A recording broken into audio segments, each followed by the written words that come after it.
That's right. Welcome to Talkin the Gridiron here, season 2 finale, Super Bowl recap. Yeah, that's right. We got to bring a full house here at Variety Sports Network. I got the usual with me. I got my host throughout it the last 2 years, Jimmy Pilato, far into the bench, Jordan Maxson throughout the year, John out of your Falcon mind, and then finally, here he is, the man, the myth, the legend, Mike out of your Falcon mind. He comes on with us. Gentlemen, it's good to be here with you. And with our season recap, we'll go over a crazy game here, kind of talk about the Chiefs' perspective, put their dynasty in perspective. We'll talk on Kyle Shanahan and maybe what Niners stage are they at. We've seen the 10 Falcons stage. Where's the Niners at on that stage level there? We'll get to that as well. Jimmy Pilato, let's start with you, my friend. How are we doing? It's a bittersweet day. I feel like I should just listen to myself because I continue to prove myself right. I'm a smarter football guy than I give myself credit for. I said I had the 49ers in the Super Bowl at the beginning of the season. That one came true. And I picked the Chiefs because in my heart, I saw that the 49ers were going to leave this one close. And when you leave it close against Patrick Mahomes, I was sick of getting my ass kicked by Patrick Mahomes in these pick-em bets and these challenges. I wanted to sweep the playoffs. I swept the regular season. I got it done, but it doesn't feel great knowing that I have to celebrate a Chief victory and now this new dynasty. I'm not excited to have to play this team in the AFC conference moving forward. That's going to suck. They're going to retool themselves, and then it's going to be a different version of how are they going to beat me this time? Because the culture that they have. I was already hearing Mike Evans rumors yesterday. I was hearing Mike Evans crap. Keep that away. That's unnecessary crap. We don't need to hear that. No. Kansas City out there. We don't need to hear that, Jordan. We don't, we don't need that with it. All right. As Jimmy kind of got it going with it, with the start of it here, Jordan Maxson, you did the show earlier today. You kind of saved your thoughts for that on the Ohio show you had here on Variety Sports Network. So we'll kind of dive into your thoughts here in a little bit more. Guys, out of your Falcon mind, I'm curious to get your guys' thoughts. We'll start with you. Mike, we haven't heard your thoughts before. Mahomes, man, what do you think? They win the game here at the end, 25-22. I mean, we'll kind of talk our way through it, I feel like, this whole game here. So I just kind of put it as turning points. And there's a ton. So as we work our way through it, we'll kind of have a conversation with it. Sir, what was your turning point? What kind of stood out to you as the Chiefs hold up that Lombardi trophy? You talking to me? Yep, Mike. Man, number one, I got to tell you, Pat can do no wrong. I swear, if I gave him water, he could turn it into wine. He could probably walk on the water before he turned it into wine, man. He's an unreal talent. But like he just said, you can't leave it close with Pat. So as soon as it was close, I said, nah, this is over. And it makes my heart smile like warm apple cider to see Kyle lose. Oh man, it just warmed my heart like a snuggie, like on Christmas morning, man. It just made my heart smile. Bring up bad. You're at the point where you're relishing in it. Doesn't bring up bad memories anymore.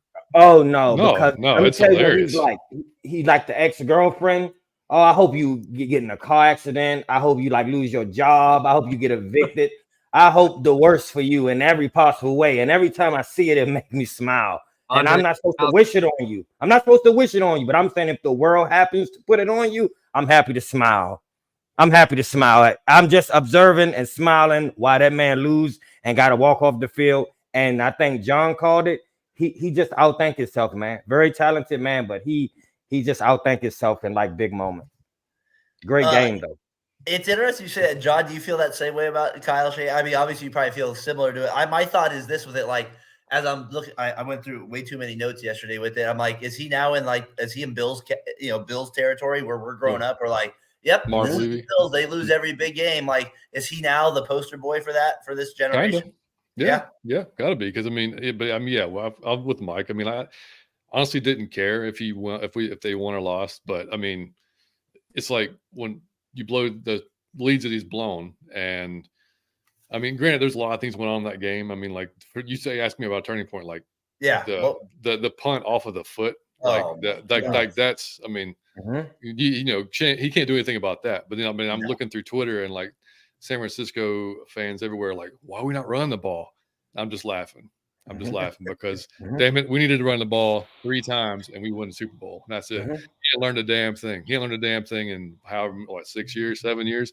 He's he's determined to do it his way. Like, CMC's going crazy all game. Nah, let's just go away from CMC. Let's start throwing the ball. It's not talent. That's not anything you can plan for. That's just cosmic intervention.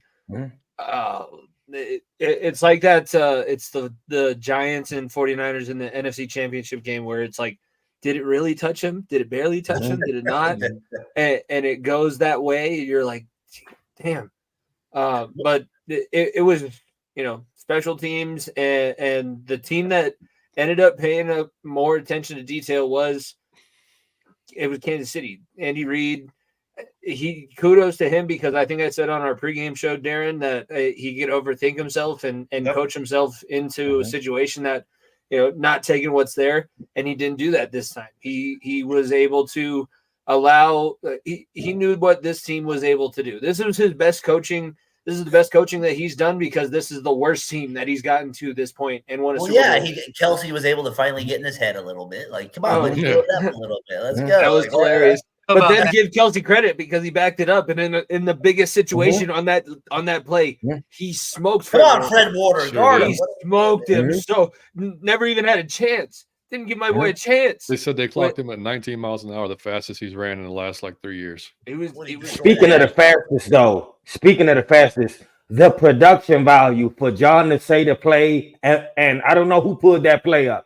But how the quickness you put that play up. John had just mentioned it, and it was on the screen. The production by Talking the Gridiron, fellas. This is why Daren's the VSN MVP. Jeez, I mean, exactly right. Instantly, man, that's like Fox, man. On the money. Kudos to you, buddy. I appreciate it.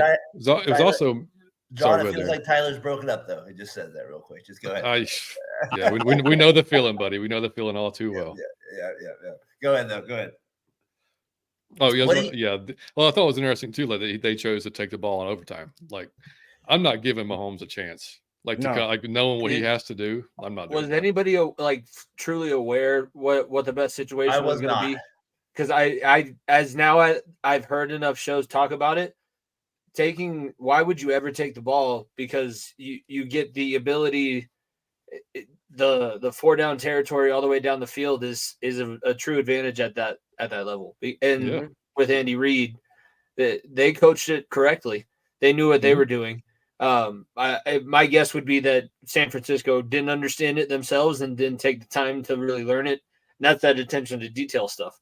I'd be curious, Jimmy, if you had to redo of one of these things, if the Chiefs did win the toss, if Reid would have made the same, who knows? Was he thinking the same thing in that moment? Jordan, I thought the CMC fumble early in the first quarter was actually a bigger play than people are maybe leading to. What did you make of that turning point play? I think, it definitely shifted momentum because at that point in the game, the 49ers were dominating on defense. They were kind of establishing a run, kind of getting things going. It was definitely a turning point, but I kind of want to touch back on the overtime thought because go ahead. The 49ers defense was out there for over 6.5 minutes before closing time of the overtime coin toss. And as a coach myself and as a defensive coordinator myself, I don't want to see my guys back out there immediately in the biggest game of the year. So I immediately after the 15 minutes that it took for the coin toss and for the game to end and the media timeouts and dude, I think Shanahan said, or I don't know if he said it, but I was listening to Good Morning Football and it was the decision had been made prior, no matter what the situation was, they were taking the ball first. And I was like, damn, all right. I mean, but that doesn't surprise me because he's a stubborn dude. And if he's got a certain way, he's going to do it. He's just going to do it. And, damn if whatever makes sense at the time of the game, so. It's what the Cherry Creek school system, it just beats that ego into you. Exactly. Go ahead, Jordan. No, I've said the only thing I disagree with is that they took the 3. If they were serious about finishing it, they should have went for it on 4th and 4, and that was interesting. That was the interesting part of the overtime. He took some heat for that, because he went for it. He had some balls, I thought, in that one where they were down 13-10, right? Where it was 14. It was 13-10. He throws it to Kittle, his big play. It was his 4 yards right there. on that catch right there. He gets the first down. But you're right. Outside of that, then you're like, maybe like a lot like Brian. Brian was like, go for it. What are we doing here? I thought it was a little too far out from that, but to your guys' point, that took away all his advantage because it was like a 3-down territory at that point. Right. Yeah. He lost his advantage when he decided not to have the ball, and now we understand that part for the overtime rules because it's the smart thing to do. You it's the same thing why college teams never take the ball first in overtime there, because you want to know exactly what you need, and you have the strategy always in your back pocket. If you don't take the ball, that I can score and finish the game because I'm just going to score and go for 2. So now the situation that everybody's going to start practicing is getting kickoff in overtime, get a stop or get a field goal, go down, score a touchdown, get a 2-point conversion. That's how you end games now moving forward in overtime. That's the smart play. It's no longer take the ball and score because it's not sudden death. You're going to have both teams get a chance anyways, kick the ball, figure out how to make sure that they only get a field goal and you can end the game without question. Mike, any thoughts on like any other turning points out to you? I had a few other notes on some. I thought Mike that the extra point. He That's kicked huge, in. Man.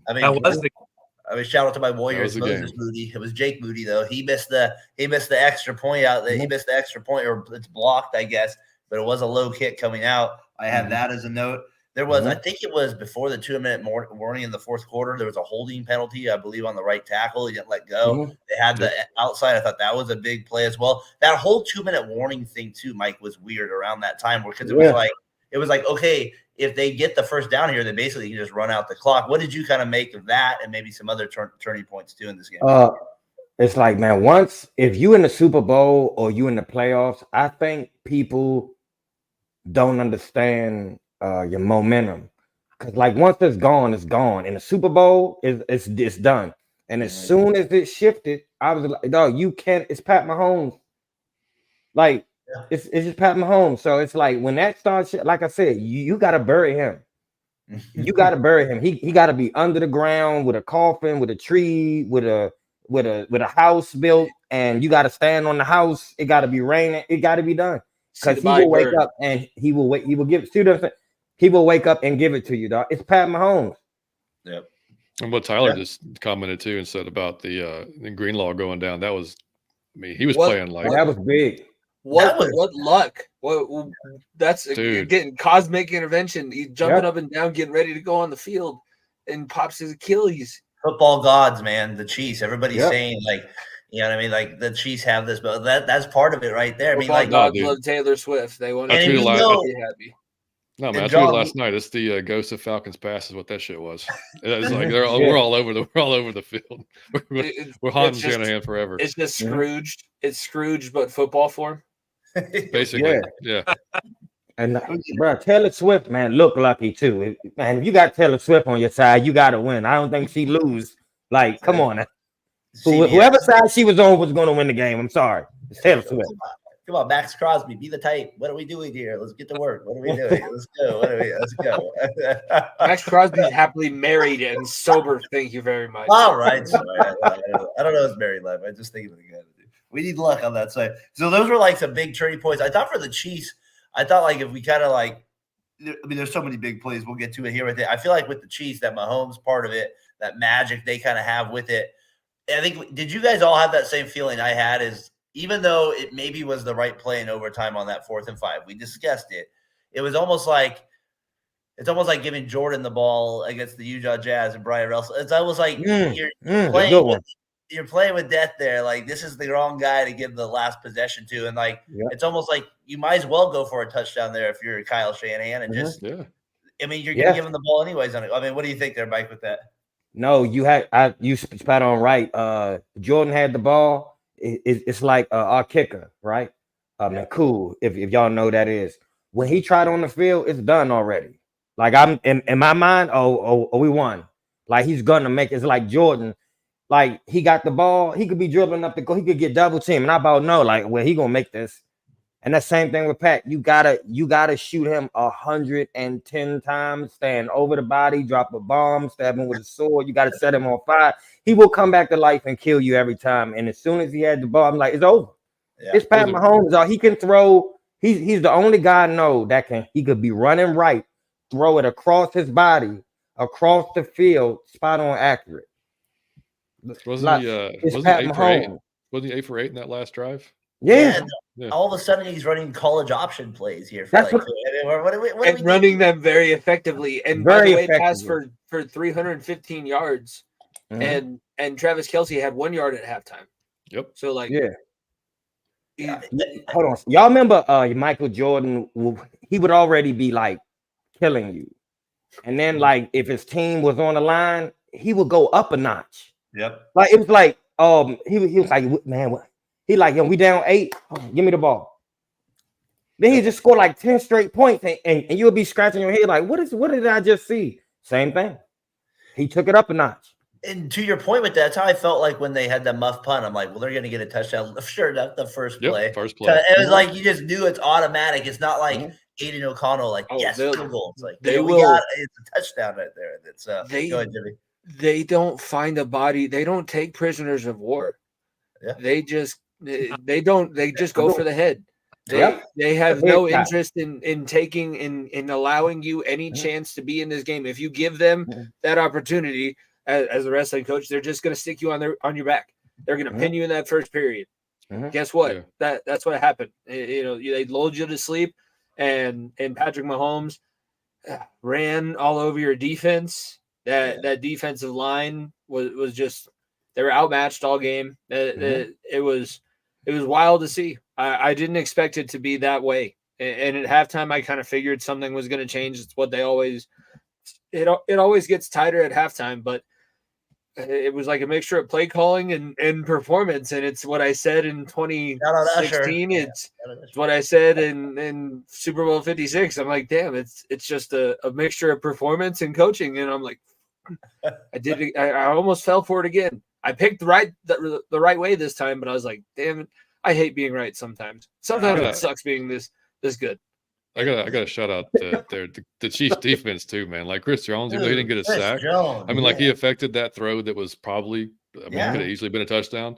And then their secondary was McDuffie and Sneed. I mean, they were playing their balls off, man. Spagnuolo fucking phenomenal job. Is that 4 championships for him now as a defensive 4? Yeah. Yep. That's 4. I'd give a shout out to the other side though. Jennings had the game of his life. Sure MVP. Did. Yeah. Sure did. Yeah. Third and Jawan was gonna have himself an MVP. I thought he was gonna steal it for a little bit. I was like, this guy's gonna win it. I was like, he actually on that play where you're talking about when Chris Jones got in the way, that's who they were going for. And he would have been open. You're right. He was open. He had the only passing touchdown at one point. I think it might have been the only passing touchdown. The only passing touchdown. Yeah, there's a basketball movie out there somewhere. Right? I can't think of it. Jawan. Where is it there? The next guy. I got to think of it. Somebody else. He got game. I don't know. I got to think of it out there. I'll go to detail a different time with the show. So I have it up here on the ticker here with it. As we're kind of moving here at the show, we're talking through the turning points. We're talking through the Chiefs and Mahomes and where he played. Okay, so I'm like, thinking through the day here. All right, where do they place it? Where are they now? Is this going to be the talk throughout the week? Don't listen to any other shows. You're talking the gridiron, out of your Falcon Mind, far to the bench. We'll bring you the good stuff. This is where your home is with it. Where do we place this team dynasty talk? Like, Mike, I'm starting to think like today. I'm like, all right. I wrote down like I had. Okay, are they Cowboys now? Like with that 90s level? Is that where we're at? We're like, they're past the Niners? Are they not past the Niners? I don't know. I'm trying to think. Pats, the Broncos, when they won 2 in a row. Where are we at with this Chiefs dynasty a little bit? Where do you and with Mahomes being 28, it's really hard for me to really put it in perspective yet. What do you kind of make of it, Mike, there? Man, it is scarier than all of those. And I'll be honest with you, because if you think about it, Troy Aikman wasn't that. He was average. He wasn't somebody that would blow your mind. To me, Tom Brady is the average quarterback. He's like mentally a Michael Jordan. He's smarter than everybody else, but his arm is just average.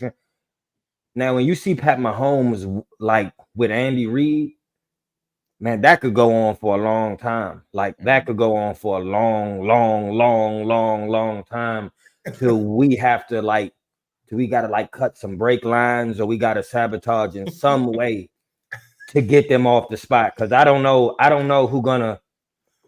how you stop that. He's 28, and if the coach stay and he just proved he didn't have no receivers.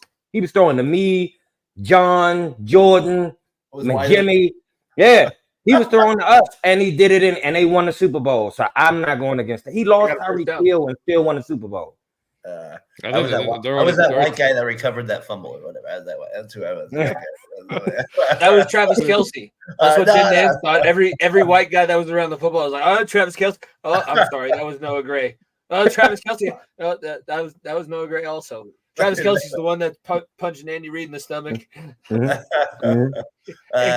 He's mugging Andy Reid over there. He stole his chicken nuggets. Napoleon, give me your tots. John, are they better than the Cowboys in the 90s? Is this team better than that team now? It's funny. They're probably not. I mean, it's like talent-wise, like you could go through the probably both sides of the ball. You probably say Dallas is probably more talented, like players-wise, but I mean, as a team, I mean, you can't deny what they've done. So that's probably a good analogy, though, about around that as far as like where they kind of stand. But like Mike said, I mean, and they're talking about already restructuring his contract, so it makes it easier for them bring on more guys. I mean, so yeah, this could keep going on for years. So like it's not like it's whereas it was with Aikman. Dude, the man's 28. I mean, Brady played. I don't think he's playing until he's 40. But I mean, dude, 10 more years. I mean, he can at least easily play till he's 38. I mean, who knows what could happen in that amount of time. So yeah, I mean, that's I mean, that Cowboys level is probably about where we're at though, as well as of right now. Because I was thinking of the back-to-backs. The last ones were the Broncos, the Pats, the Niners, the Cowboys. Those are kind of those last teams that went back-to-back. The Cowboys did do it in 3 and 4 years, I believe. Their championship little run there as well. Jordan, any thoughts on that? I would put them around with the 90s Cowboys. I really don't elevate them anything really past that. They definitely got it. It's a little scary moving forward. And if they go 3 in a row, I'd put them. I don't think that's going to happen as a Bengals fan. That's for another show, for another day. Falcons, baby. The Falcons, we got it. Falcons, Bengals. In New Orleans, baby. Falcons, yeah. We got it. Love to see it. Love to see Jesse Bates play against his old team. I like. There you go. There you go. You get that. All right. We talked about the Chiefs here. How about Mahomes for just a second? Because of now he gets the three rings basically now. And it's like, so a Bay Area guy, I'm like, well, Montana has 4. That's the first one. And I feel like Montana, his 4 to me feels like 5 because you can murder quarterbacks a little differently. I feel like that is a different rule. Like, for sure. Yeah. You literally could destroy a human being there after the play. Salary cap rules made it a little bit easier to keep a dynasty around him. That is true. Play with Jerry Rice as long as he wouldn't have played with Jerry Rice as long as he did if the salary cap rules were different. So yes. There's give and take. I just want to make sure we say that. And Bill Walsh, no coach messed with the star quarterback. We should have just hired him, Jordan. We should have just hired Bill Walsh. He was in our doors. Well, you had your chance. You had your chance. Yeah, so you have Kyle Shanahan in a couple of years. You might be able to get Kyle Shanahan. We're the '60s version of goddamn Washington. But is Mahomes now like in our lifetime? I'm starting to think like, is he? You have Brady. You have Montana. Is it Mahomes? Like I'm saying, and he's not that level yet. But is he now 3rd? Like, is he Elway 4th? Like, is he surpassed Elway? Like, I'm like John. I'm having a hard time putting him in perspective. Like, and I was kind of like a fun what if. I was like, would he rather give up one of these Super Bowl nighters to beat Brady in the Super Bowl just to like say because he lost to Brady, so Brady will always have that edge in that and the AFC Championship game. What do you make of that, John? Kind of maybe where not the Chiefs, but maybe Mahomes a little bit here as he wins another Super Bowl. I mean, talent-wise, man, Mahomes is one of probably the most talented quarterback I've ever seen. Like, well, he can literally do everything. I mean, like he can flick his wrist, throw it 70 yards, whatever. I mean, no look passes, smart guy. Just runs the offense to the T. Always in control. I mean, y'all saw Rashee Rice getting in his face last night. Like, man, I'm open. And then like on that one play, and he was he was like not having it. You know what I mean? So congratulations on being open. Right, exactly. I mean, yeah, but you shut your mouth and you know your role. You shut exactly, your mouth. damn right. But no, I think when it's all said and done, we're going to say Mahomes is the best to ever do it. I mean, I'm confident. I feel confident saying that now. More than Brady. Yeah. Oh man. More than Brady. More than Burrow. I'm sorry, he's got a little edge over your board, bro. Man, I'm not gonna lie. I'm in full agreement because he's like the people you speak about, like the Bradys and like Peyton and all them. Yeah. It's like Jennifer Aniston, right? It's like you was bad. I remember that. Like I remember you was the finest thing walking, and I still want to praise you for that. What you was, and you still look nice, but you can't compete with like Summer Rae. If y'all, man, Google that Summer Rae. There's no competing with that now. That's the new thing, and man, it's no comparison. And I want to give you your flowers and your respect. And you paved the way, and you did all that. I love Jennifer Aniston, but you side by side it, you never seen nothing like Summer Rae, and you never seen anything like Pat Mahomes. Like this is gonna be the most engaged lesson that some of my middle school students who happen to find this show ever have. They're gonna finally use my research skills for something that they're like, let's go to Google Summer Rae. Oh god damn. Summer Rae. Mr. Pilato's thoughts it's not the thoughts of the school district, I promise you. It's a good history lesson it's an easy history Give lesson. them the respect for the stuff that they did because they are the GOATs and they paved the way. But man, we never seen nothing like Pat Mahomes. It's nothing like him. And the thing about him too is I don't know what my thing. Like I know like baseball isn't like football, but I always feel like it creates imagination in people a little bit. Like when you play other sports, you're not mechanical. Like growing up as a young kid, just like I'm going to be a quarterback my whole life. I don't know. I think that kind of plays a little bit of a factor. Like we've seen him make left-handed passes. Like his imagination is at a high level. Do you not think that it's the reason he loves to walk people off? Yeah. Because he used to get up there in the batter's box as the shortstop and be like, "I'm going to end this game. I am done playing today. Where I have a chance to put this one out of reach. That's what I'm going to do." Yep. I love multi-sport athletes. Multi-sport athletes are the best. Is he? I was thinking real quick, and I know you guys got to go in a few minutes here. I have a couple thoughts here for you guys, and I'll let you guys run here. John, Mike. We got about 10 minutes. Mike, we still yeah, we're good. We got time. All right, sounds good. I was thinking that. Is he like where is he ranked now in like greatest athletes in America? Like, and I was my son's real into wrestling. So Roman Reigns, is he up there with Roman? Up there? Is he up there with? Is he up there with like your LeBron James, your Steph Curry? Like, where is he at now in like America? I know he dominates State Farm, but like, where is he in our ratings here? Just in regard of like our greatest athletes right now, like because LeBron's now getting close to out of it now. We're getting guys. Curry's still hitting game winners, but he's getting older there with it. Brady's now moved on. Like, I'm just curious where he ranks in like just a perspective of sports and just like this mystique of guys. Is he number one, or is there somebody else still like much higher than him that I'm not thinking of? Athlete, I'm going prime time. I have never seen nothing like prime time. If you're going like athlete, all time, I like that because that's what I'm saying. It's cool to if you in a sport, if you can like dominate in your one sport, but that's cool. But he played baseball, and he played football, and then he played he was like the punt. He used to do the punts, he used to do the kicks. He was like a receiver. He played cornerback. I have never seen nothing like Deion Sanders in my life. You talking about just a whole athlete? It's nothing like I've never seen. To me, he's the greatest football player in that played because he was the most dominant. When he was on the field, you done. I'm not even throwing over there. He could be on Jerry Rice. He ain't getting ball. And we strictly gonna go over here. I've never seen nobody dominate like that.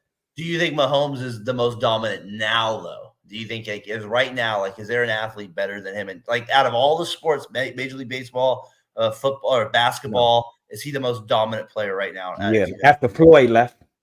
Yeah. Floyd undefeated. Yeah. So you look at it kind of like watch.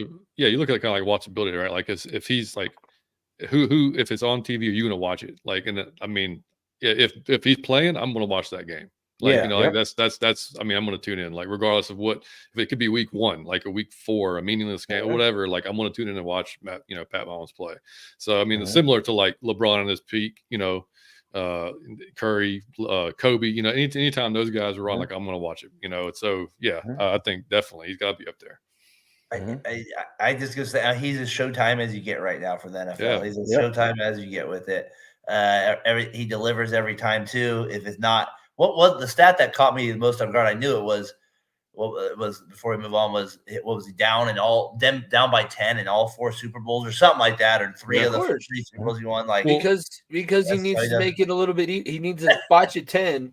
That way he doesn't blow you out by 30 because then nobody wants to watch. He needs to make it interesting. Well, and this year it was all about like, well, what's he going to do? He's going on the road for the first time in the playoffs. What's he going to do? Oh, he just goes to Buffalo and wins. He just goes to Baltimore and wins. Yeah. And then, I mean, then they're underdogs in the Super Bowl. I mean, like, that's good job, Vegas. And then they're just going to win. They're just going to win. Yeah. Mm-hmm. He's like the kid in Big Daddy. I win. I win. Yeah. What do you call this game? I win. Yeah. What do you want me? How do you want me to spell your name? We got that. All right, I got a couple things. I'll get you guys out of here with them. We'll got to get to that. I kind of want to get your guys' thoughts on this because of the Falcons side of things. Is the 49ers in like the sense of okay? I feel like, and you guys with the Bengals, me with the Raiders when they did lose to the Bucs. I guess like that's kind of our most recent teams that have been in the Super Bowl. It's like we've all felt this loss, and then it's like. Okay, now you got to get back there and you need everything to kind of go right again. And the Niners have had this at least go right in the sense that they got back to the championship game where a lot of our teams haven't even got that far. So I'm curious, like with the Niners, like from your guys' point, especially as Falcons fans and you guys have lost to them in championship games along the way as well. Like, where do you see them as like they're getting a little bit Purdy eventually is going to have to get paid here. I mean, where as this Niners team, like how many runs do they have in them? I don't know, John. Well, I guess let's give you the first thought. What do you think about that? We talked about Shanahan, I know a little bit with that, but like, what do you kind of? I mean, and just real quick, Bosa, you were an animal. Like he tired out in the fourth, but he's a beast. Yeah. He did keeping Pat in the pocket. Did a fantastic job of it. I mean, there's only a couple of times he let him get outside, which you know obviously you can't do because he ends up doing his magic shit. But yeah, I mean, he was ridiculous. But no, I mean, I still think they have. Look, Shanahan. Like I think he'll get it right one day. I think he'll figure it out one day because, like, I mean, I don't know if y'all listened to the Play Callers podcast or not. Like, it was a little series athletic that was fantastic. It was him and McVay and McDaniels and who else was on there? Matt LaFleur.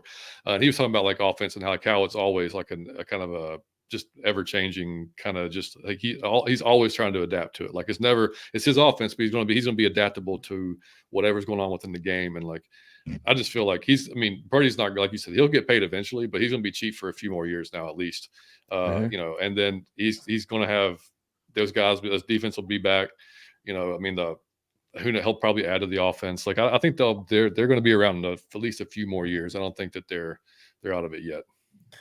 Mike, what do you think about that? Is like the thing I'm worried about is like, Greenlaw is probably out for the start of the year next. I'm just saying, like these things add up. The deeper you make runs, so you know, obviously a basketball guy here. My Warriors made runs. Eventually, they got tired. You know, this does happen in football. It's even more brutal. I mean, those hits yesterday. McCaffrey, how you saved your leg? I have no idea how that happened in a hit yesterday. I mean, like I'm just a little worried about can they make another run here? What do you make of that, Mike?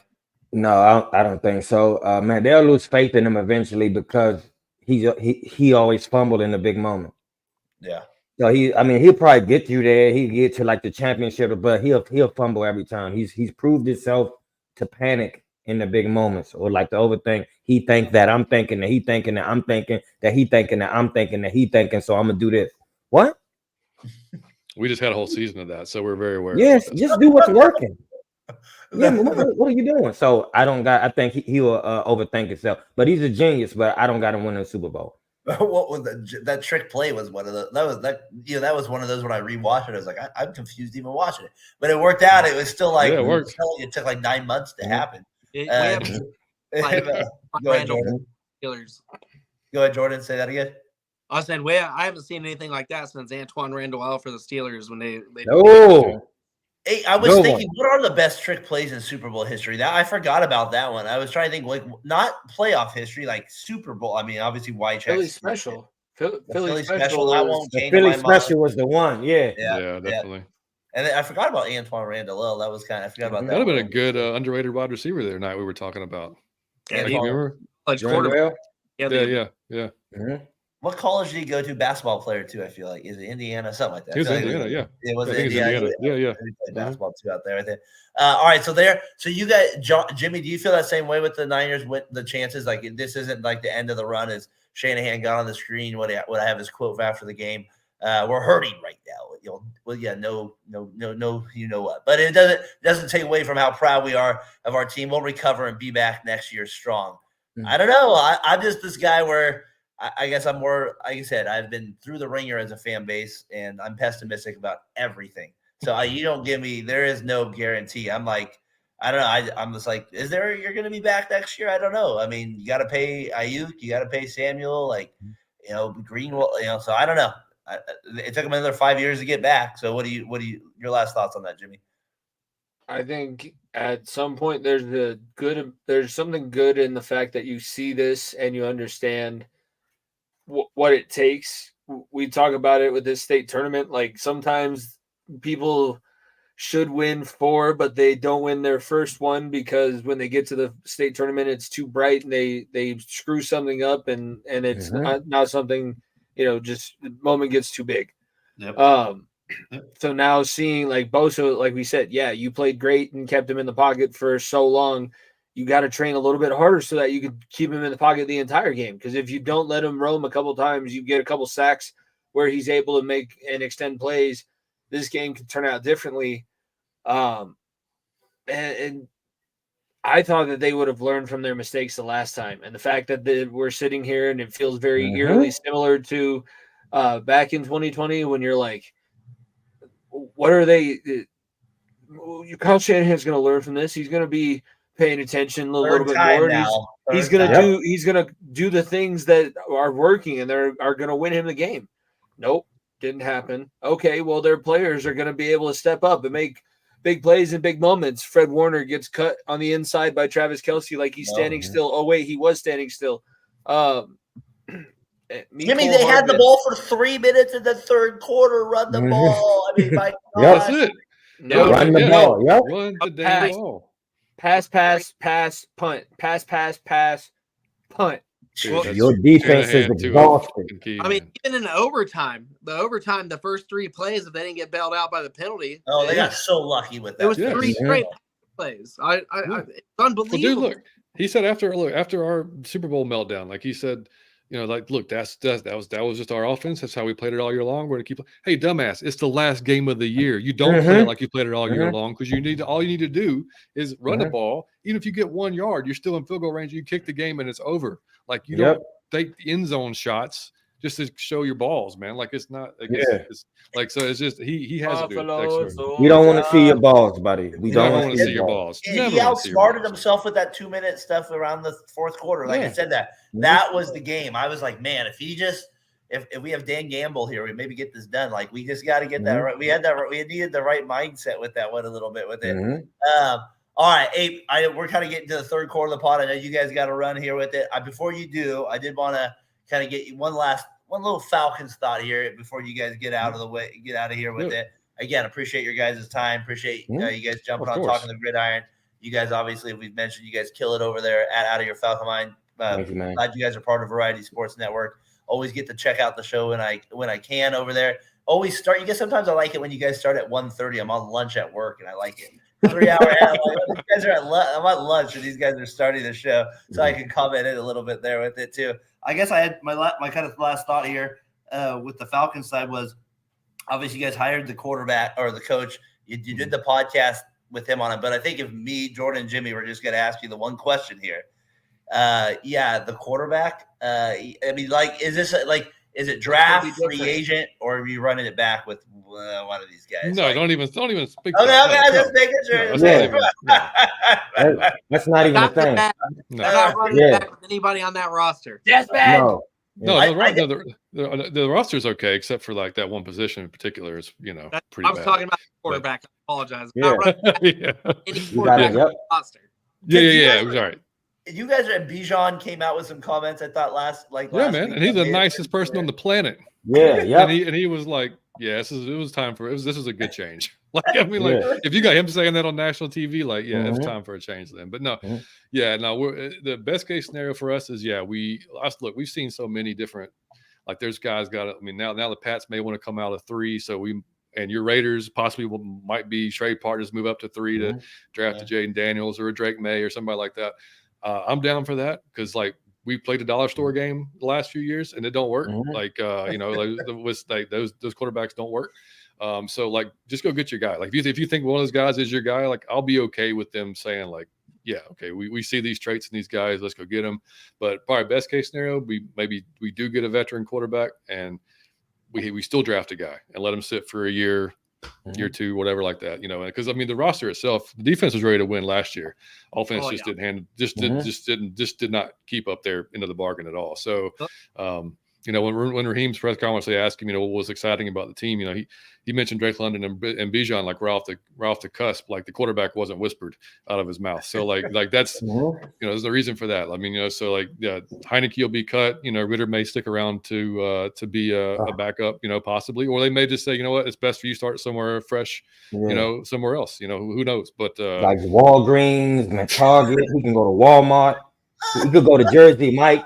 He could go anywhere else and work, but no. Poor Desmond catching strays. Yeah, Desmond can't get 4th string right now, Jordan. Mike, your thoughts on that with the Falcons? Man, I want if I got my pick, I want Justin Fields. But I said, man, I wanted to add. I've read some big time articles where some people are thinking that in their front office. No, so if I have my pick, I'm going Justin Fields, and I'm about to tell you something that's totally unrealistic, but I got to say it out of loyalty, okay?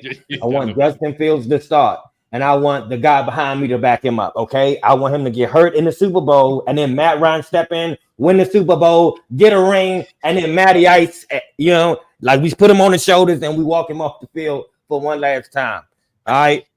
That's my dream, is to have Matt Ryan, and I say, I don't care who we win the ring with, you got to give Matty Ice one. I don't care if we got to make an extra one for Matty because he earned it, man. That was like Drew Bledsoe coming in that championship game against the Steelers. Just one last throw. Just get one in there. You get one in there. He deserves it, man. Like it is want a ring for the Chiefs not even playing. So exactly. Yeah, I mean, hold on, guys. Being that it's out of your Falcon mind, it's my first time on the show. Before we leave, I gotta get you. Okay, I gotta come with the Falconness. Okay, so I got 1, 2, 3. I got 3 questions for the one of you. Okay, I'm gonna start with Daren. Okay, Daren, I'm going like this with you. Daren, I need you to give me. I need you to give me a starting 5 for the National Basketball Association that cannot be beat of all time. Just your starting 5. If you got to pick 5 players, who you picking that you cannot be beat by anybody else? Who you picking, Daren? Let's go. All right. Well, I'm starting with Shaq at center. That's okay. Automatic. Good one. Good pick. I'm starting with the big fundamental power forward at power forward there, Tim Duncan.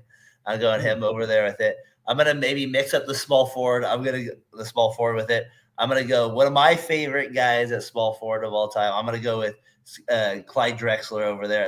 And then I'm gonna go Michael Jordan at shooting guard over there. And then Oakland, California. Just you got to have somebody that doesn't care about shooting. Jason Kidd, you're getting the point guard. Oh wow! I love it. I love it, Daren. I love it. 5. I love it. Dig it. And I got one for you, buddy. I got one for you. Cincinnati. Okay, let's go Cincinnati for you. Back one player from Cincinnati past. He has to play for Cincinnati. He can be okay. He had to play for Cincinnati in the past, but you can bring him back for next season at the peak of his talent. No worry about money. No worry about money to help your specific team get over the hump and get to the Super Bowl. No worries about money. You bring him back 1 year at the peak of his talents. Who you bringing back for Cincinnati? Jimmy, you should answer this one too. For me, I got one, but yeah, go ahead. What you got, Jimmy? Andrew Whitworth. I need my all-pro left tackle to come back and be able to lock down this blind side for my franchise generational talent quarterback. because I feel like the man could still play with how he was, Probably he finished in Los Angeles, and it hurt me like hell to see him get that Super Bowl ring as a former offensive lineman and Bengal fan for all my life myself. It's like, damn it, yeah, you deserve it. You did everything in your power to do it for us, and you got your chance and you took it. But I would love to see him, like him and Orlando Brown Jr., my tackles are set. I don't need to worry about that no more. Ooh, Jordan, what you got? As a defensive coordinator for high school, I my mind goes there. Primetime Geno Atkins. We are missing. Oh man, I forgot all about Geno. Underrated. We're missing it. Patrick Mahomes facing primetime Geno Atkins. Yeah. Man, Ooh, I love it. All right, need to see it. Mike, Jimmy, let's go, Jimmy. Let's go, Jimmy. I got one for you. Let's wrap it up, Jimmy. I need you to tell me, all right, because we praise the stars that they tell us to praise because they put them in State Farm commercials and we just start liking them, okay? But I need you to know, because you really watch football, you really understand the sport, you really watch it. Who's a player who you, in the whole time that you've been watching the sport of football, that you just know to be the most underappreciated player, or he's just underrated? He's not a star, but you saw him watch. He showed up every week, and you know that man was damn good. He's just not a superstar. He don't get the praise he deserves. It could be in basketball or football. I need you to tell me who is the guy that's like he don't get the props he deserves, but that dude is nasty. I feel like, you know, I can lean towards offensive line and say Larry Allen. Jason Taylor had a stretch out in Miami where he was probably the most dominant defensive force, especially under Saban. I was reintroduced to what he did in Miami with that Saban and the little documentary that they put out for his football life. I think I'll probably go with one of those two. I saw Sproles a lot, but Sproles was always more of a gimmick. I loved having Sproles on my Madden team because I could put him in at kick returner and punt returner. But no, I don't want Daren Sproles anywhere near.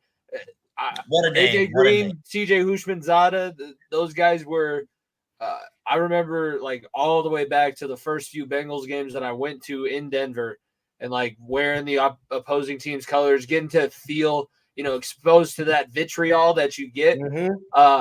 Yeah, I like all those old school. Rudy Johnson and Carson Palmer were the two reasons why I became Bengals fans in the first place, and then I got to see Houshmandzadeh and Ocho Cinco. Not a ton of defensive guys until recently. I wish I had Logan Wilson type when I was growing up, but I'll take him now. I can't think of any Bengals defensive players really outside of offensive players. Okay, listen, Daren. In the 90s, we had back-to-back number one overall picks, so we can shots fired.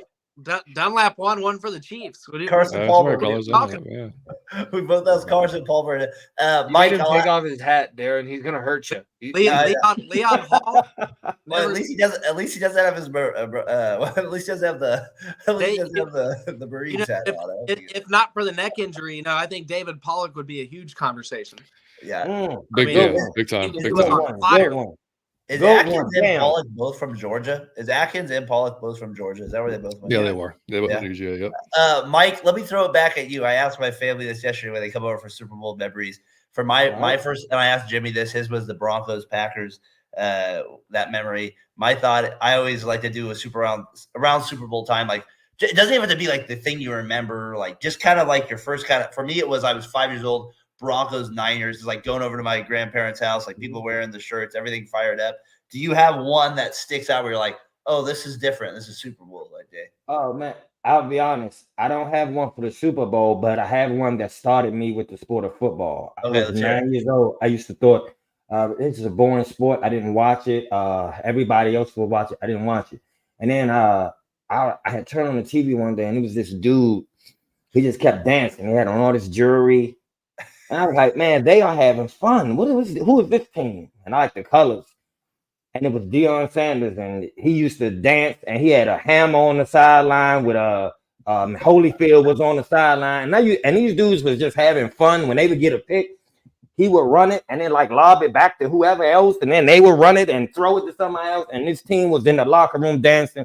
And I never forget, I was like, I don't even know who this is, but this is my new team, and this is my sport for life. And I don't watch any other sport. I'm not a fan of no other sport. I'm a fan of one team in life, the Atlanta Falcons. I'm so sad football is over. I'm going to have to watch porn or something, man. I don't know what's going to go on, but I need to refocus myself because I have no sport to watch now. But the Falcons, the NFL. Deion Sanders is the one who got me hooked on football because of I just thought he was the coolest. He was having fun, and he would call out. I don't know if y'all recall when he was waiting on the punt or something. He would already be dancing. Oh yeah, he would already be dancing before, like he knew he was going to score. He would be point, and then he would score, and then he would keep dancing, and then he went to the 49ers. He played us, and you remember he took it and was like waving at the sideline. Was it him and Andre Rison that got into the fight? Yeah, he was fighting, and then he like grabbed his shirt, and it was like he was pulling himself up the sideline while he was waving at us. And I never forget. I said, "Dog, man, this dude is the coldest." So that was burned into my mind. Was the what was that 91, John? Yeah, I think the 91 Atlanta Falcons is what got me hooked on football. That's a good one right there. He was a star there. Go ahead, John. Yeah, I think one of my first memories of him was actually I think it was a Tim McKyer interception. And he lateraled it back to Deion, and Deion made everybody. I mean, they looked like we were standing still. Like he scored on it, but it was wild. But my first Super Bowl memory though, 91 Giants in Buffalo. Like that's like what I really like. I mean, Scott Norwood, 2019 Giants, because it was on my birthday, so I had a birthday party and a Super Bowl party at the same time, which is I think why I probably remember it. But so that was the first. That was the first Buffalo loss I think of their three. Well, I appreciate you guys coming on, taking the time. You guys spent basically 50 minutes with us on the show here. We'll conclude it here on Talking the Gridiron here, but I appreciate you guys taking the time to come on. Best of luck with your show. You guys continue to kill it. Mike, it was good to finally kind of get on with you here with it. And, man, we love y'all, man. I just got to say before we leave, we love you, Daren. We love you, Jimmy. We love you, Jordan. We are huge fans of y'all's. And we love what y'all doing, man. I love y'all's personalities. I feel like Daren is famous because I see him on the in commercials, and then I get to see him in person. So I feel like it's the State Farm guy. You know what I'm saying? I feel like when I just saw him, I'm like, damn, he a real person. That's the first thing I thought when I logged in. So I'm a fan of y'all. I love what y'all do because I feel like y'all make it fun to watch, and y'all bring it's like knowledge, but it's fun to watch. And a lot of podcasts, I'm sorry, man, are fucking boring to watch. And it's excruciating. It's excruciating to watch most of them. And I don't feel like y'all fit in that category. So I just want to tell you, I absolutely love y'all. We are huge fans of y'all, and we wish y'all to go forward and just kill it, man. Go viral, be successful. We love all three of y'all. And when y'all combine, it's like Voltron. You know what I'm saying? It's like Voltron coming together, man. So we absolutely love y'all guys. And we are true fans of y'all. I'm not just saying that. Thank you, man, for having me. I appreciate that, and I can tell my wife I'm not wasting an hour of my time. Actually, we're being productive out here. Hey, just clip that. Just clip that. Save it. Whatever you need it. Yeah, play it right. Sit on it for now. Wait till you need it. Like don't wait till you need it. Yep. Right. We'll call it a Christmas miracle for next year. That's what we'll do. There you go. There you go. Mike, John, we'll see you guys on the next one with it. Appreciate you guys. We'll talk to you guys soon. Hope to get you on soon. Later. Take it easy. Cool. Thank you, fellas. Thank you, guys. Later. It's fun having them all with it. Mike has been a while that we were before we get him on, so I was glad that we could get him on the show, kind of get to know him a little bit with us. We're kind of wrapping up season 2 here on the season finale. All right, guys. As we kind of worked our way through the game here, let's get to kind of our final part of the show here with it. I got a few before we get to winners and losers. Jimmy, what did we think of CBS coverage, the announcers' halftime show? The Atlanta, they did have the usher out there. Were we a fan of anything? What did we think? A lot of sweating going on. I was not a fan of basically anything. I'll be 100% honest. Not Tony? I fell asleep through a commercial break and happened to wake up halfway through a drive afterwards. It was like I didn't have the emotion invested in it. I didn't have a team in it. I didn't feel like the commercials were very entertaining. The halftime show, my girlfriend was, and I have some other conversations I need to have with my girlfriend with the way that she sang "Let It Burn" and Confessions behind me. But outside of that, it wasn't like the worst thing that has been produced. But I was not. It wasn't my favorite by any means.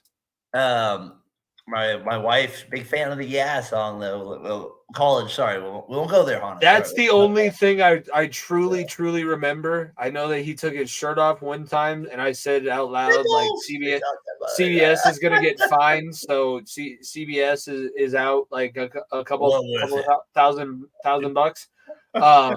And then when Ludacris came out, I was like, oh shit, I didn't realize that his afro was still that big. I figured that it'd be a little bit shorter by now. Nope. It came out with the Too Fast, Too Furious look. Like wasn't a big fan of that one. No, I saw White Goodman from Dodgeball. He looked like he was signing up for Globo Gym's dodgeball team. That was pretty good. That's funny the way I wanted to get into just real quick before we kind of get into it was winners and losers of the week here, Jordan. Let me ask you one. Go ahead, give your thing, then go ahead with it. No, there was just one commercial that stood out. Nobody loved the Ben Affleck, Matt Damon, and Tom Brady dunking commercial. It was I liked it. I'll get it up on the screen here. You're blinded by the pinstripes. That was actually a pretty good commercial. I bookmarked it here. It was actually it was worth it. How do you like them donuts? I'm sorry, I had to say it. Yeah, exactly. Come on, Tom. That was actually good, Jordan. You're right. That was actually a good one there with it. That was actually pretty. I like. It must be those pinstripes that are getting your way. Yankees 7th inning stretch right. Because she's Jenny from the block. Because she's from New York. Get it? He's from Boston. She's from New York. They shouldn't have fallen in love, but they did. Now they're happily ever after. It will happen forever now. It's a beautiful story. So what? She almost married Alex Rodriguez about a year and a half ago. Nobody's even paying attention to that anymore. Before we get on to winners and losers, I gotta just say this. We didn't spend a ton of time with it, but that's as painful a loss as you can have if you're a fan of a team. I'm just saying, I've been there with it. If you it just is it's whatever it is, your main sport, baseball, football, but for me, it's the tuck rule. For me, it's the tuck rule. Literally no loss. Jordan and I had a lead in the second half of the Super Bowl. Yeah, but the tuck rule is worse than that. That's the worst. That's worse than that. We had a Lombardi trophy in our hands, and Aaron Donald kicked me in the balls. Well, he did kick you he did kick you right there with it where the sun don't shine. I'll give you that. Hey, what do you guys got for winners and losers of the week here with it? Jordan, or with not the week, the Super Bowl with it. Jordan, I'll start with you. You got a winner of the Super Bowl? I'm going to start with the losers first. 49ers teams losing. All right. Missed extra point, muff punt. You take those two bad plays out, maybe they win. Especially with the extra point, it puts them up 4. It forces the Chiefs to go down and score a touchdown versus kicking a field goal and forcing overtime. So it's 49ers special teams, and it's such an undervalued part of the game. It's the most untalked about part of the game until you see something go wrong. And they had some good special teams plays, which is weird because they had the punt that went to the 1 yard line. They had the Conley tackle, I thought, as well. They made some field goals, but they did have the big key ones that cost them the game. Go ahead, Jim. They just had too many times during the season and even in the postseason where they make a huge mistake that costs them field position or costs them momentum. That's what special teams is there for. If you do it right, special teams should be boring. If it's exciting, then that means that something's going terribly wrong. I used to have hour-and-a-half long special teams meetings in college. Make this the most boring unit.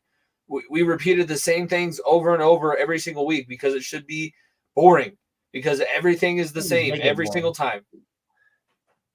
Please make it boring. That's the key. I agree with you. My theory is when they kick punts, I'm just freaking don't even try to catch it. I like when they said duck and cover. Just don't even do anything. Just go to defensive formation. Let it bounce, for God's sakes. Take it at the 1 if you have to. All right, I got a few for winners.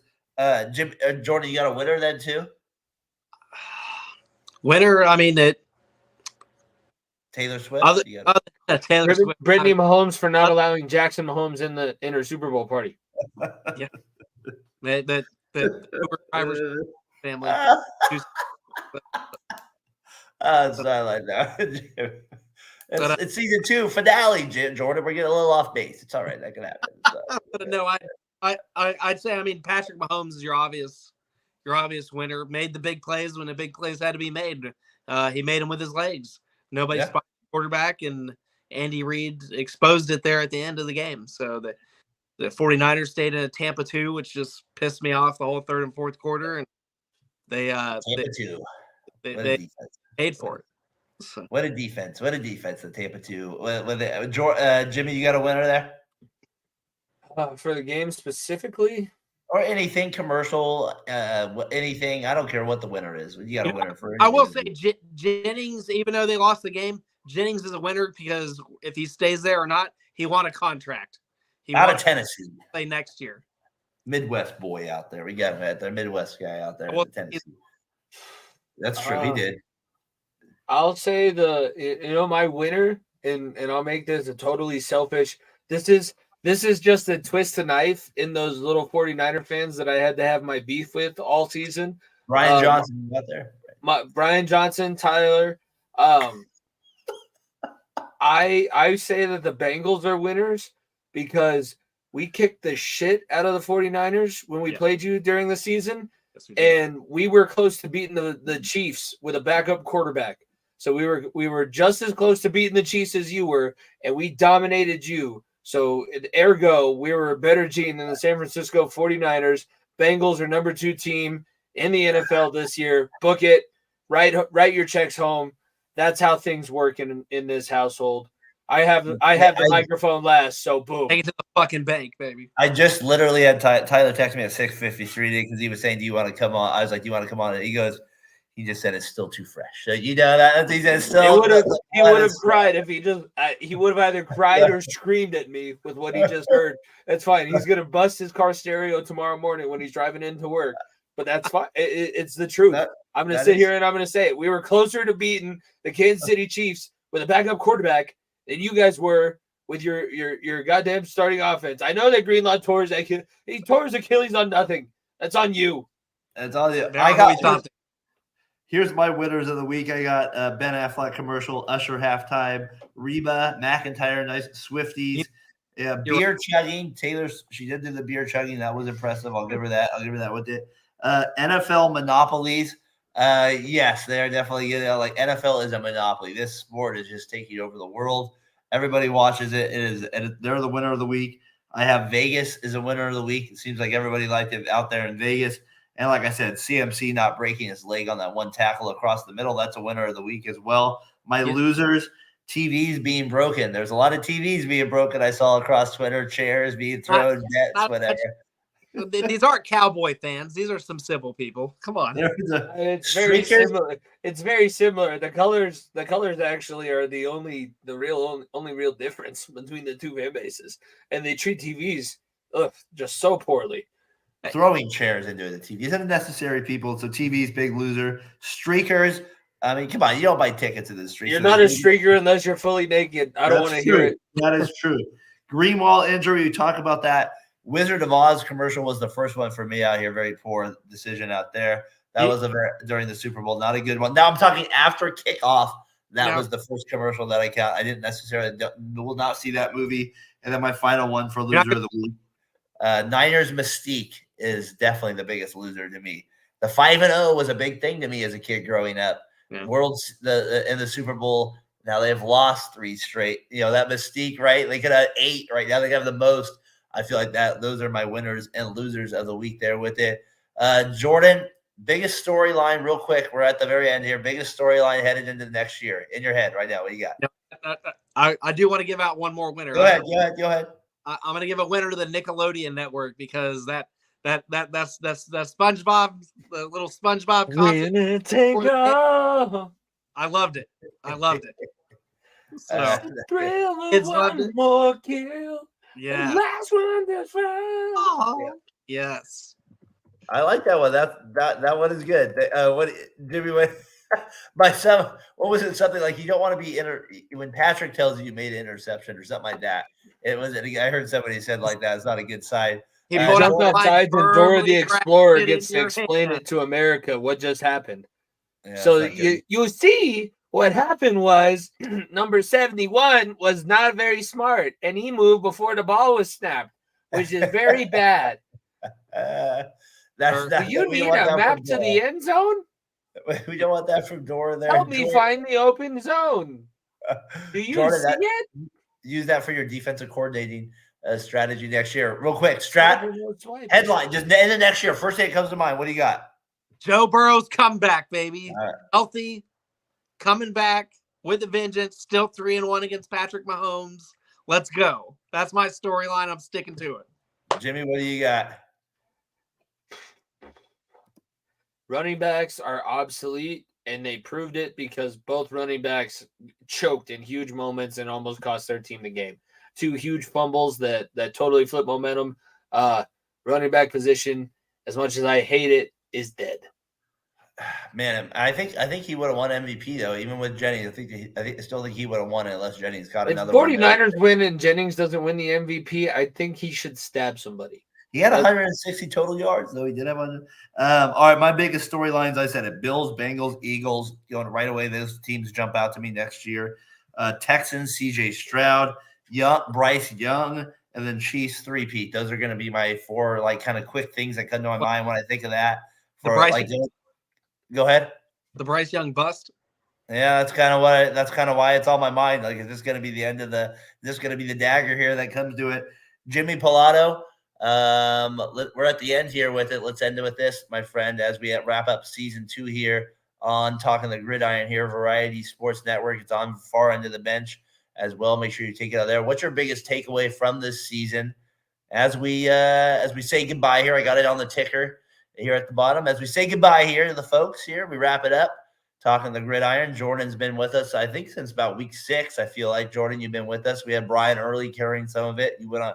I had Tyler jump on a little bit as well. A lot of people we want to say thank you to. But what's kind of your biggest takeaway from this season? The show is finally at a point where it's bigger than the people that are on it. Pretty much anybody can run the brand, and the brand will take care of itself. So that's pretty cool. As we've been doing the show, especially recently, wrestling season has been picking up, and it's something that I dedicate as much time as I do to it because I do really, really enjoy it. And we got 7 wrestlers qualified into the Colorado State tournament, which is being held in Ball Arena. So they're going to be playing in the same place that the Nuggets won their NBA championship. The Stanley Cup champion Avalanche played their games. So just real quickly run down the list for their shout outs. Zarette Silva Lopez, 125, Brianna Robles, 130, Miliana Mimi Lopez, 170. Carter Lawson, 106. Tucker Mahoney, 120. Colin McInnes, 113. Caden Ontiveros, 144. Those 7 wrestlers are going to be going for a Colorado State championship at the wrestling tournament. It's the coolest, I think, championship event that Colorado has because there's 16 mats laid out across the entire arena floor. It's general admission seating up until the finals. And then for the finals, there's 6 mats. And those 6 mats, you have half of them, dreams are coming true. Everything that you worked for the past however long is happening. Half of them, unfortunately, you came 1 match short. You fell 6 minutes short of your ultimate goal. And there's no better motivator. There's no better lesson to be learned. I think wrestling is one of those sports that if everybody could do, we'd be a lot humbler of a society. So I'm really excited. Big shout out to those 7 from Castleview High School taking on Ball Arena at the state championship this week. And as we kind of get into that, I think we all 3 coach. So I think that's something that's kind of cool. Obviously, we do it at different levels and stuff like that. But I think you do it enough. Our age doesn't matter. You kind of you connect to people along the way with this, so it does matter. I'm finishing up girls basketball here with it. I was joking this week, like I was sick this week, and I was like, my girls never played better. Less is more. Like, you know what I mean? Like, sometimes you just never know with sports. Sometimes you got to figure out a way. We all know this. You have to have an identity when you do anything, wrestling, all that. You have to have an identity. Anything. When we do this podcast, there's an identity to it. Like Jimmy just said, like we kind of feel like now we're at the point where maybe anybody can run it. I mean, me and you are busy. We'll see what next year brings for me and you headed into next year. It's going to be us from moving forward because we're the best at it. No offense, Jordan. No, we are good at it. And we got Jordan. Go ahead, Jordan. I'm really privileged to learn from you guys. I'm privileged to be on it. I enjoy that you continue to have me back. So it's not overlooked. It's not overthought. I really have learned a lot from you guys this season. Well, and I don't know. And Jimmy, somebody's like, well, you talk to Jimmy. My mom, like, she'll listen to the podcast. Jimmy, she'll be like, how often? I'll be like, me and Jimmy are kind of the type where it's the show ends. We kind of move on. I think we just get it. We're both teachers. Like, if we needed to say something to each other, we would just call each other. We'd figure it out from there. We'll move on there with it. Jordan, I feel like you've brought that same energy to the show here as you brought on with me and Jimmy. We're pretty just kind of straightforward with things, and we don't really we just kind of like when we need something, we can get a hold of. Exactly. So I think me and Jimmy haven't really even talked about your addition necessarily to the show, but I think if I speak for Jimmy, it's a pretty show. Yeah, I feel like you've been a great addition to it, and you're yes, you are another Bengals fan, but I still feel like even throughout that, I do need the backup. I need the backup for sure. Here, baby. It is Marine, Toby Keith. He told you. Toby Keith. So no, I feel like. As we're wrapping it up here, I do want to spend just a few seconds kind of talking about our journey here with it here. And we won't spend 30 minutes with it, but just a couple extra here. We started it. I was looking back, Jimmy. We did the preseason with Logan Stone 2 years ago. Kind of funny. We started there with it. We've adapted along the way. So I'm really proud of our show. The views over the playoffs were just really special there to see, and just kind of like the hard work that we have, and just your guys' knowledge of the game. Jimmy, obviously you being the football guy, doing the radio broadcast has been fun for me. That's my biggest takeaway is just like how much I've actually enjoyed doing the show with you guys over the years here. And just like, I don't know, I just feel like I tell Brandon, I go, sometimes it's hard because it's Sunday night and like it takes all day Sunday to do the show. And like, it does take a lot from my wife as well, my family. But at the end of the day, I do enjoy doing the show at the end of the day. So I do appreciate you guys with it. I wanted to make sure at the bottom here, I've had it here, the guys that have been on the show all year long with us, Tyler, to Brian, to Rev, who's been with us. You know him. Nico's been on the show. Terrell has been on the show. Our guys from Out of Your Falcon Mind, Chris from New York, Aaron, that's my sports, have tuned in, C. Wood. So all those guys have played a factor, Brandon, all those guys at Variety Sports Network. So I feel like, Jimmy, as we kind of put a little bow here on season 2, it's been quite the journey, and I appreciate you, my friend. It's been I appreciate everything you kind of brought to the table here. Yeah, we got to figure out. We'll probably do a couple more off-season shows, and if this show continues to be as popular as it is, maybe this week just becomes a full year-round thing. I'm sure we can talk about other stuff outside of football. Everybody, you guys watch basketball. I watch wrestling. I watch hockey. We all pay attention to pop culture. We all have different points of view. Our teams are in the draft. and why not use this brand that's already been established to build up our own personal brands? Yeah. That's what Variety Sports Network was brought together to be, right? I'm pretty sure when Nico and I had our conversation with Brandon, that's what we said. We wanted to collaborate. We wanted to have shows that are from, none of us would have crossed paths outside of this little network that started out in St. Louis, Missouri, and none of us have ever set foot or lived there. Yep. And we're all in different time zones and still everything like that. So I feel like this show is really finding a good spot, and it was a good season. I'm excited to, quote, have weeks off now that wrestling, it's mainly the wrestling stuff. If this show wasn't like at the end of football season with the postseason and then right into wrestling season, it would be so much easier. But I'm very excited for like the week that I'm just going to come home after work and sleep and not do sit in the dark room. Daren, after a day of teaching, when you've made so many decisions and talked to so many different people, so many different little minds that are like so melting, like I just need to sit in the dark room. Yeah, exactly.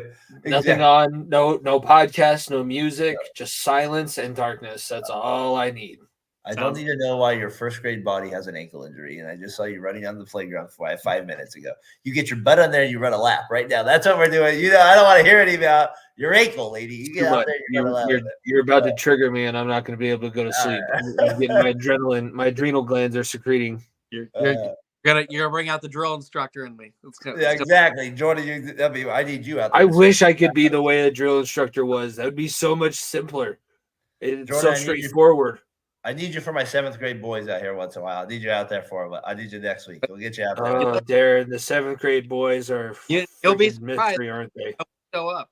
I will show up. Jordan, hey, if you ever make it out to California, this area, this part of the world, you come out. You make sure you hit me up. You get about. I've been there. I've been to Pendleton. I've been to 29 Palms. I've been to some areas of California. I'm not afraid to revisit. You let me know. All right. Well, if you ever make it up to the northern part of here, you make sure you hit me up. We'll make sure we meet up there with it. So, guys, good show. Good season 2 recap. Jimmy Pilato, I feel like we've kind of touched on all the gooey stuff, as we say, as we kind of end the show here. It was kind of a good season. Appreciate everybody. As like I said, I have you at the bottom there. Appreciate everybody that kind of tuned in, make the show good. Like I said, 2 years now in the book. The view said it. The view said it, that the audience, we appreciate it when we have 3,000 views live for that one episode. How sick is that? So we've come a long way along the way with it. So, so one last time here, season 2, Talking the Gridiron. For Jordan Maxson, for Jimmy Pilato, far on the bench, I'm Daren Breyer. We'll see you next year, guys. Peace.